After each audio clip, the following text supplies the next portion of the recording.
15 Novemba mpaka tarehe 15 Januari 2023. Vigezo na masharti kuzingatiwa.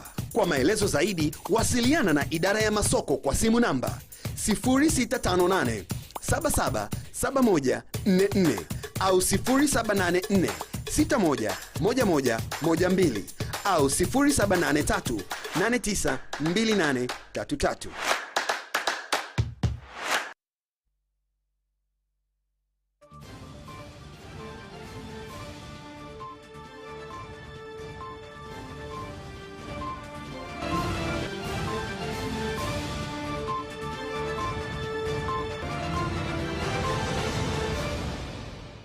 In Capital News tonight, farmers in Kigoma spend more than 3 days at distribution centers waiting for subsidized fertilizer.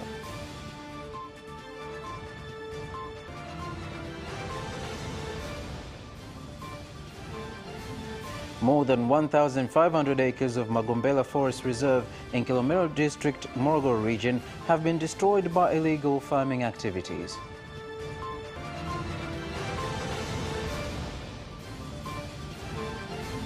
And in sports, Tanzania starts well at the Kana Zone 3 swimming competition.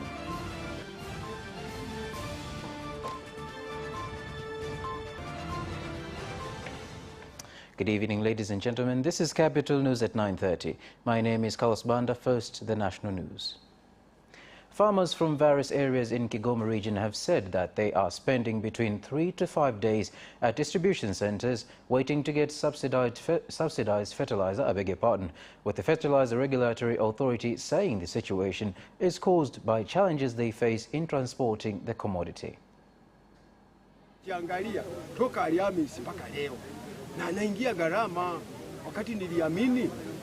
I have been struggling since last week Thursday.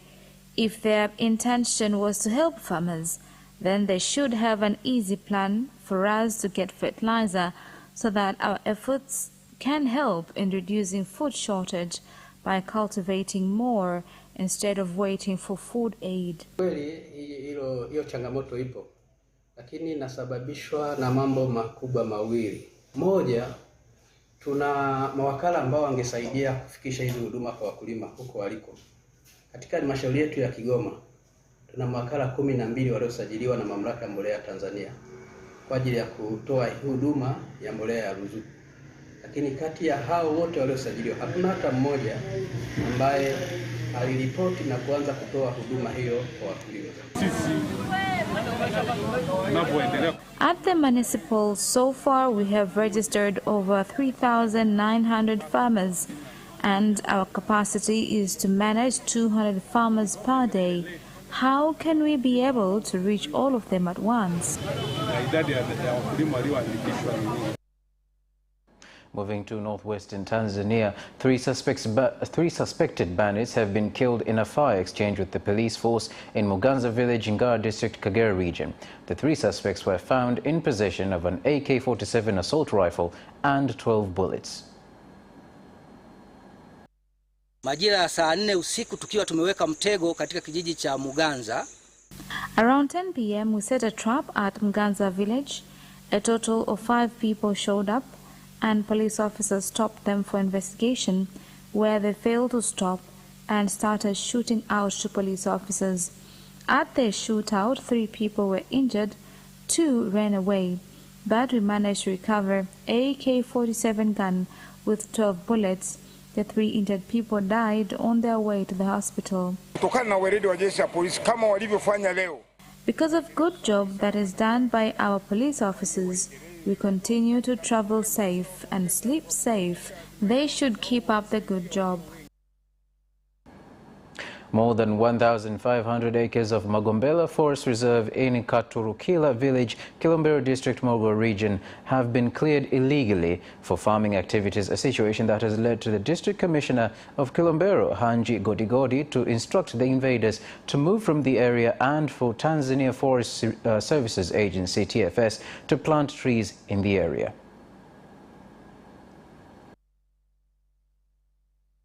Haya, basi niambie ni nani aliyekuwa anawapimia wananchi? Wewe utaanzia hapa mpaka hapa wakati wa kulima. Wewe utaanzia hapa mpaka hapa. Ni nani alikuwa anawaonesha? Walijipangia kamati. Waliunda kamati. Kamati hiyo iliongozwa na nani? Ilitokana na vitongoji, kwenye vitongoji vyao. Sawa, inatokana na vitongoji, lakini aliyekuwa anaongoza kwanza uundaji wa ile kamati ni nani? Mimi mwenyewe ni mmoja wapo kwenye kamati. Wewe ni mmoja wapo kwenye kamati.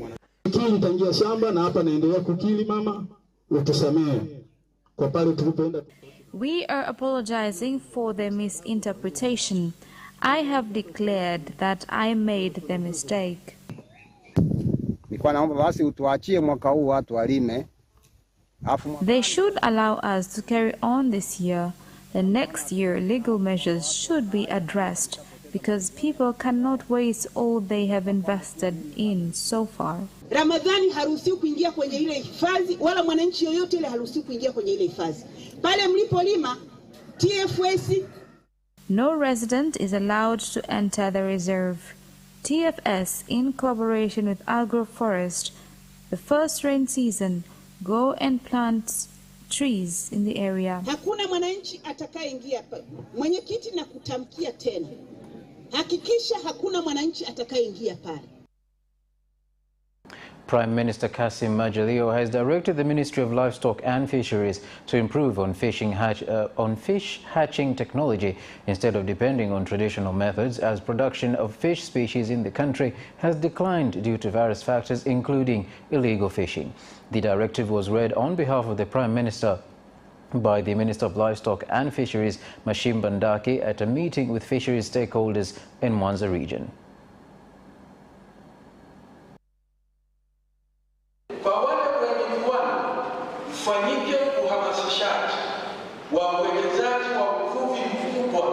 Sensitization on big investments on fish farming so as to improve access of fish in the country and industrial demand. Fish factories should be improved to increase production of raw materials, and fish processing should be done in the country in order to give room for employment.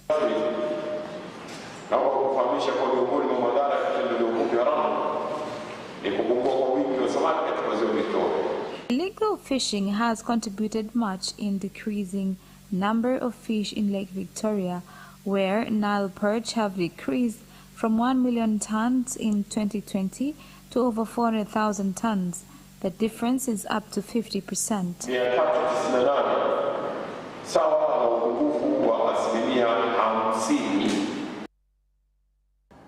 Destructive pests have attacked avocado crops in Rungwe district, Mbeya region, I beg your pardon, causing farmers to incur heavy losses. The farmers have urged the government to ensure agricultural officers address the problem to save the crops. Sasa hivi Rungwe umezuka wadudu wawili ambao sasa hivi ni hatari sana katika parachichi letu. Right now in Irungwe, there is outbreak of 2 insects which are very dangerous. There is one which destroys fruit flowers and the other is busy stinging fruits.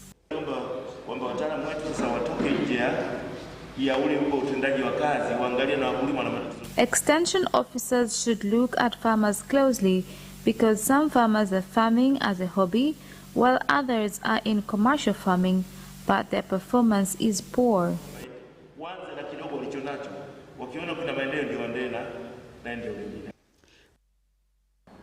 The Drugs Control and Enforcement Authority, DCEA, has said more than 11,974.88 kilos of narcotic drugs and 2,408 people were arrested during a period of 1 year, with Dar es Salaam reported to be the leading region with the highest number of traffickers and users of illegal drugs. Na katika hicho kiwango, yani ukitizama kwa takwimu, statistics shows that over 200 kilograms of heroin, cocaine about 360 grams, and the most leading drug is marijuana, where more than 6,080 kilograms of them have been seized. Khat, about 4,000 kilograms, and over 21 hectares of marijuana farms were destroyed in the country. We want to show people that our fellows that will live within the community, whether they are good religious followers, but silently they are destroying our children. Ni lazima kuendelea kuimarisha ulinzi. We must continue to improve security through security organs in order to ensure that drugs do not enter our country. Nchi jirani kama unavyojua, hii ni nchi ambayo lango mji au mkoa huu ni lango kuu la SADC. Some residents from Mwanza region, including parents of premature babies, have urged the government to improve access of health services, particularly in rural areas, in order to decrease the fatality rate of premature infants. This was said at the Premature Babies Day, marked regionally at Bugando Referral Hospital in Mwanza. Na shauri serikali watoe elimu zaidi kwenye mitandao ya jamii. I am calling on the government to give more awareness on social media, radios, and even visit villages, because not many people have knowledge, leaving many children to die because of poor care. Lazima walimu pia watuambie. It is important for teachers to know background of children they have in schools so that they get special treatment. Kianza angalau mchakato kidogo wa jengo la mama na mtoto kwa ajili ya watoto wachanga. Tukipata vitanda 100. We should begin with the process of maternity ward. If we get 100 beds, we are sure of taking care of these children, reduce infections, and mothers can stay close to their children. Karibu sana na watoto wao. The Minister of Community Development, Women and Special Groups, Dorothy Gwajima, has said that they are collaborating with the Ministry of Education to create a system that will require parents or guardians to inspect students and write a report in a special book on their conditions when they return from school in order to control incidents of abuse at school and at home. Na la pili vile vile kwamba ni sisi kina mama. Kuna mama wengine ni wakali kwa watoto wao. Yaani ilikuwa na ushauri kwa kina mama, tusiwe wakali kwa watoto zetu. Mtoto anaweza kuja na jambo saa nyingine, kwa ukali wako aweze kukwambia kwamba mimi mtoto nimefanywa hivi mama. Kwa sababu gani ukali? Yeye karibu nao, yani mtu kufanya kitu cha ukatili, wao wakamati waeke ndani, watu wataogopa. Ili basi ikitokea mtoto kafanywa ukatili, kama tunavyosikia sasa mara 3 mara 4, mzazi naye awajibike kwa sheria ya mtoto. Kwani ulikuwa unamleaje huyu mtoto? Kwa nini mbona ulikuwa ufanye hiki? Kwa nini hakukwambia? Kwa sababu kwa wale wadogo ulitakiwa pia umwangalie, umkague. Vitu hivi ndio vitafanya muunganiko wa malezi na makuzi kuanzia shuleni. Maana akienda shule, taarifa ile mwalimu wake pia naye ataangalia mzazi kaona kitu fulani sio kizuri, na hapo ndio utakuwa mwanzo wa ufuatiliaji. And that is the end of the national news. We'll take a short break and return for international news.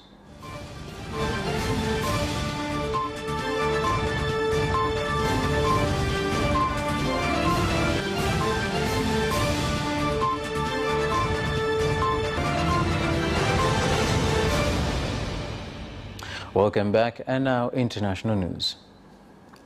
A 6-story building under construction has collapsed in Ruaka, Kiambu County, claiming 2 lives.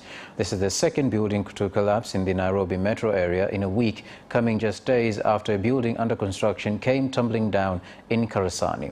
The building in Ruaka collapsed over a neighboring residential home whose occupants were sleeping at the time of the incident.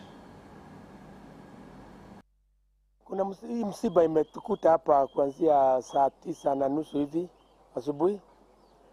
Ni nyumba imebomoka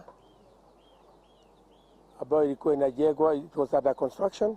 Vile imeendelea sasa, sisi ndio tuko na msiba. Ndugu yangu mkubwa na bibi yake, nyumba yake ndio imelaliwa na hiyo nyumba. In the Democratic Republic of Congo, the government military forces FARDC has continued fighting against the M23 rebels in Kibumba town, Kanyamaho area, a few kilometers from Kilimanyoka. The fighting has caused hundreds of citizens to flee the country and seek refuge in neighboring countries.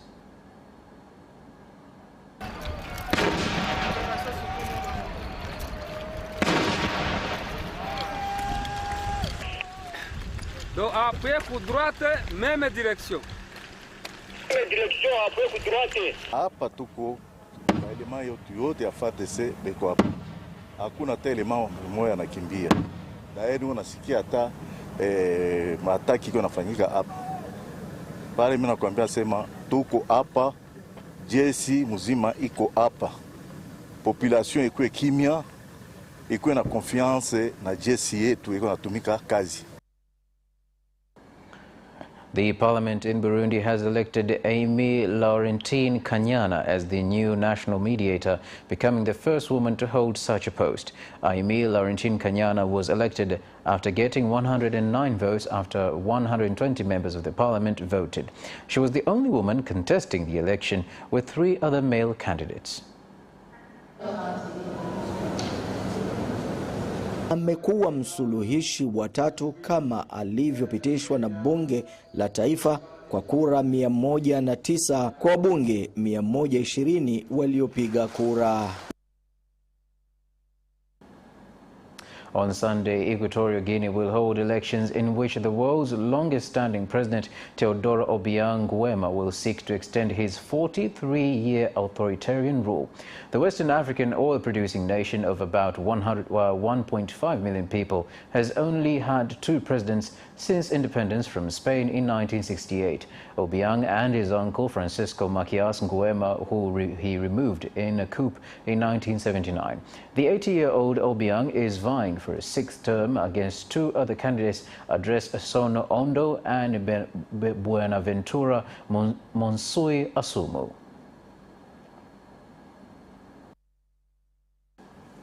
And that marks the end of the international news. We'll take a short break and return for business news.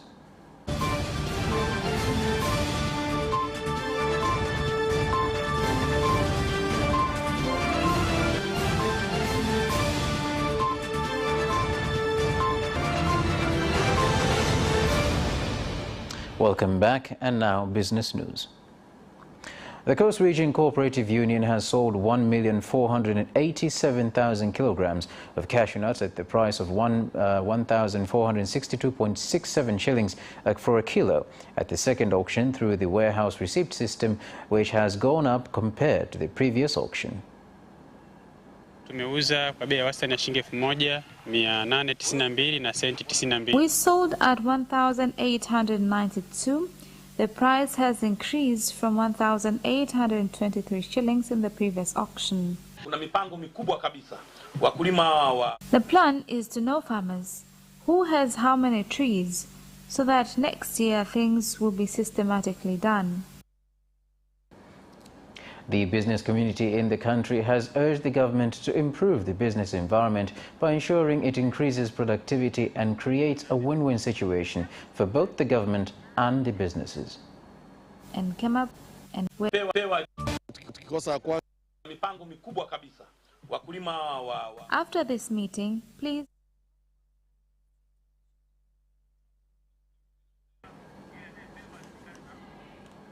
Ladies and gentlemen, that is the end of the business news. We'll take a short break and return for sports.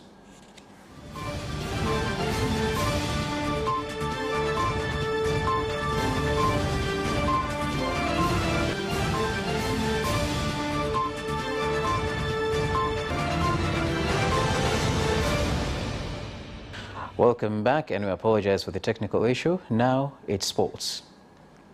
The Kana Zone 3 Swimming Championships have started today and will proceed until this Sunday, with Tanzania starting well. If we miss the first position,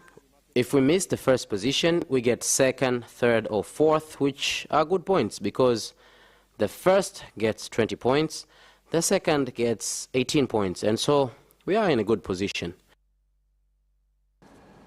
In making sure DSTV subscribers don't miss this year's World Cup matches, the My DSTV app will be available in the M-Pesa app as well.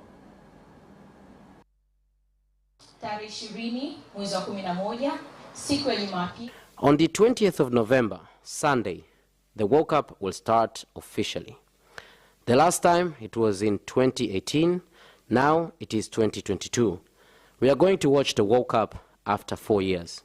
In short, there's nowhere else you can watch the World Cup, all the 64 games, if it's not DSTV. The National Sports Council has told the boxing officials in the country to be fair when officiating the matches so as to develop the sport. Itokee mahali basi kosa liwe ni kosa la bahati mbaya la kibinadamu, tunasema human errors hazikosi. The mistakes should only be human errors, as they are there, but the ones that are obvious will make you look corrupt. And if we are corrupt, we destroy the credibility of our sport. Why are we doing this? Well, this is a big sport. And that marks the end of our news bulletin for tonight. Thank you so much for watching, and good night.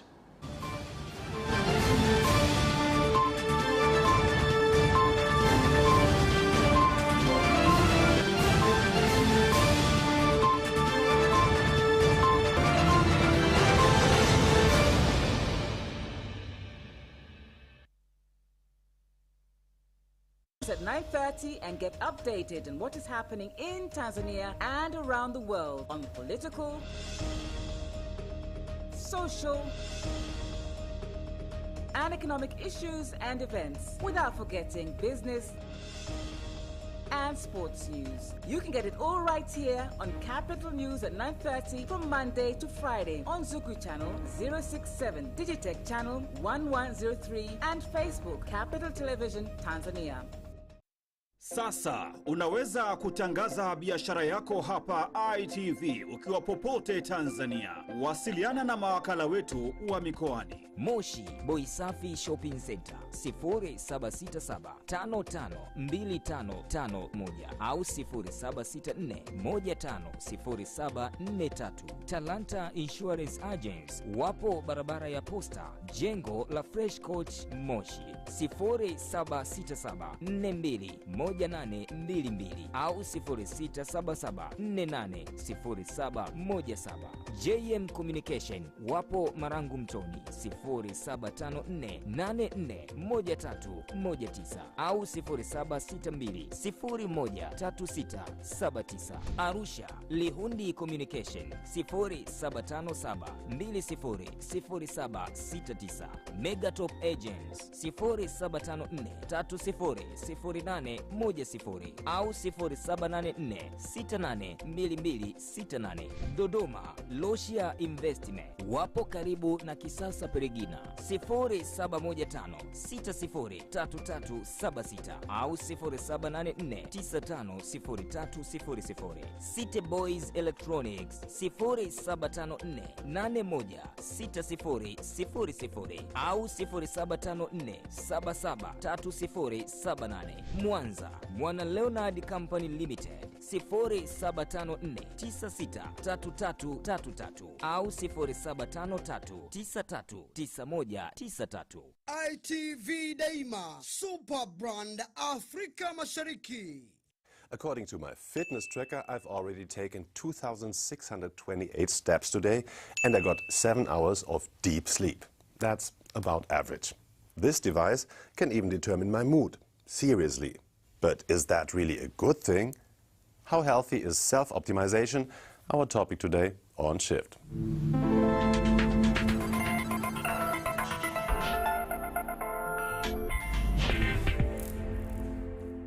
Do I get enough exercise? Do I eat the right food? Have I had enough water today? Am I relaxed enough?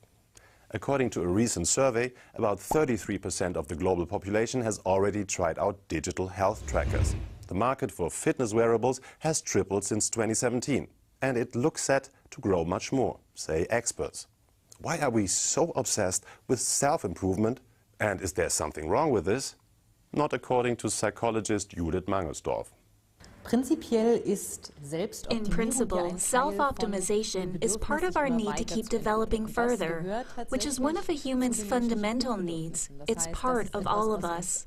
But there is a difference when we talk about self-optimization. This entails reaching optimum capacity or reaching a certain goal. And this is often linked to self-value and status. We try to get fitter and eat better to improve our bodies. But what about our minds? Well, there are also apps and gadgets that can track our mental well-being. And in these times of crisis, many are starting to use such mood trackers. But how do they work? I took a closer look. How are you? No question in the world is asked more often. It's also what I've been asking myself for days now.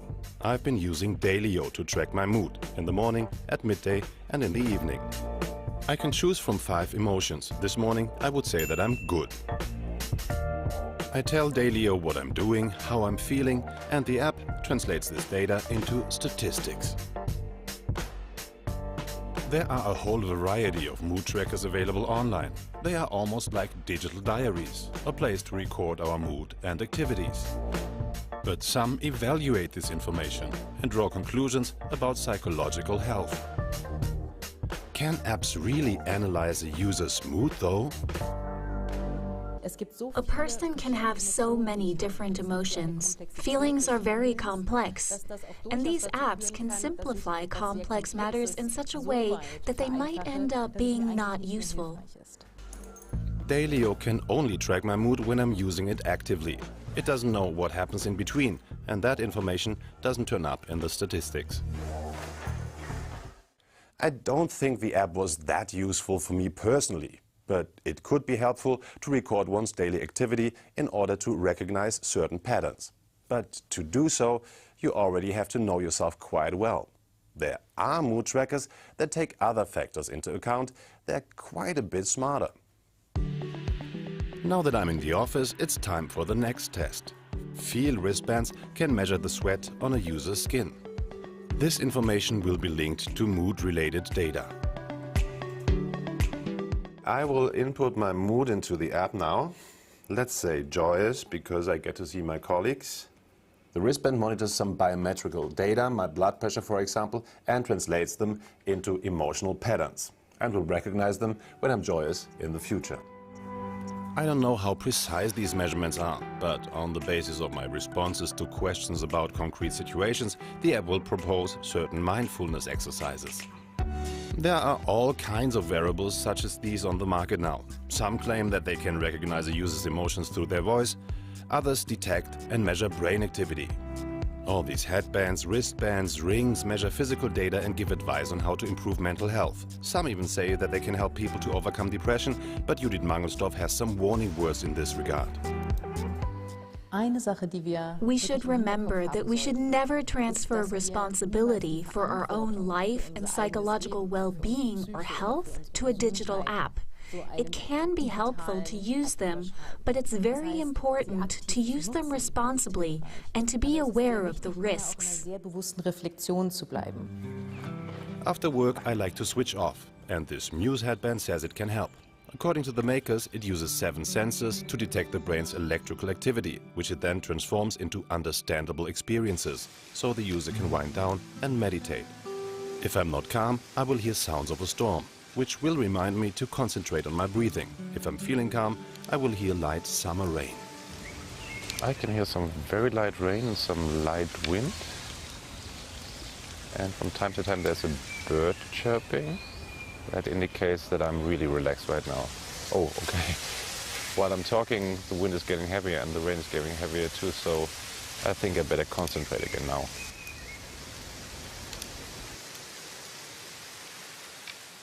I would say that mood trackers can help people to go about their everyday life in a more mindful way. But it is important to not relinquish